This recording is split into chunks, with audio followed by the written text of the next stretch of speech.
Hello, my name is Everest, and I have a dream.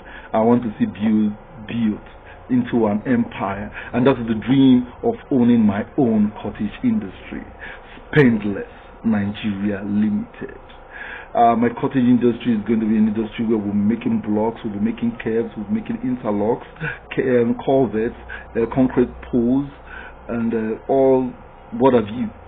More importantly, I want to see this grow and compete, and favorably compete with the likes of the Fins blocks, Gongola, Dunu blocks.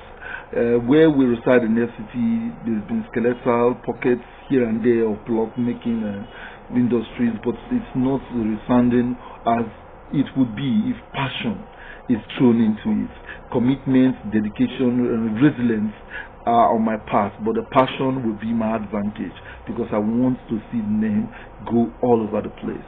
Where Spendless block makes the blocks you will depend on. What we are talking about here is basically a plan to make blocks being built so that it can be viable.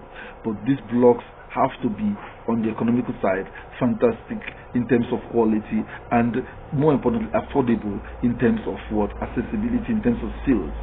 I would require, more importantly, land that will be very, very arable on the roadside, and we have lots of land. If you're going towards the Borea Council, lots of huge expanse of unused lands.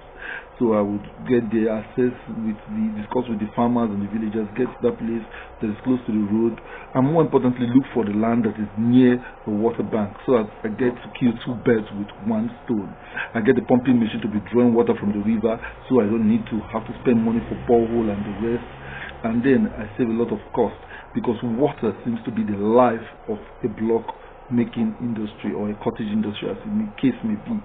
The equipment I would require are also the vibrating block making machine. The vibrating block making machine is a very fantastic block making machine that makes it very hard.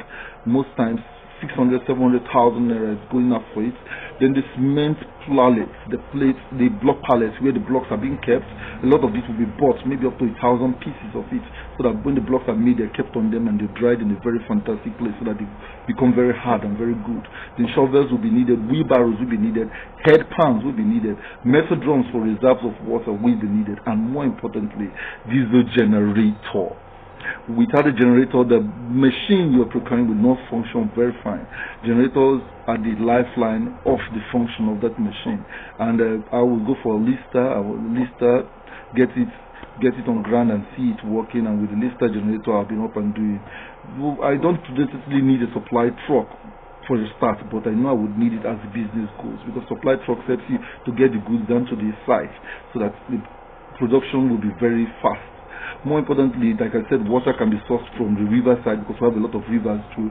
But alternatively, I can still sink a borehole if that is not accessible. So then it's around 400, 500,000 naira in the FCT.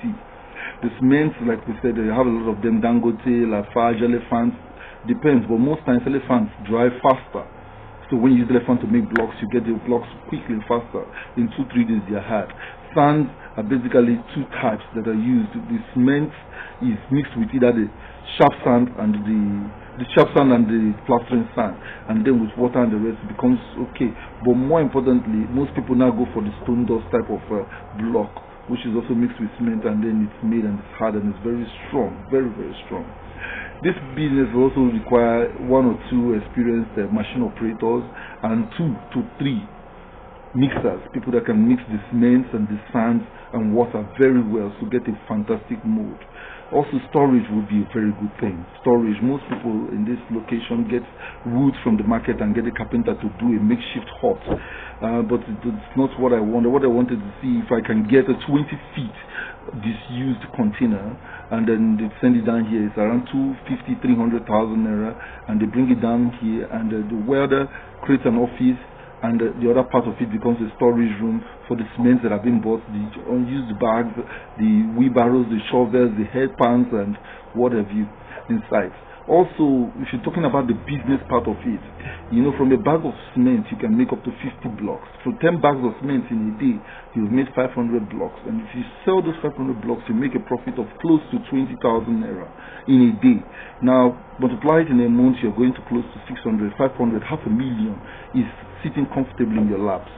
But when you remove your overhead, the cost of the salaries, the staff, the maintenance, the servicing of the diesel engines to keep the life going, pumping machine and the rest, you still have a comfortable amount. Then you start expanding, you start employing more people, becoming a proper entrepreneur, building the empire that you also dream of. And as time goes on, you get to the next level, which is what I'm hoping. So this is my dream, my own cottage industry, Spendless Nigeria Limited, Nokia Lumnia. I wish I could just win this and I'll be happy for life. Thank you. I am Everest Ujago. Thank you very much.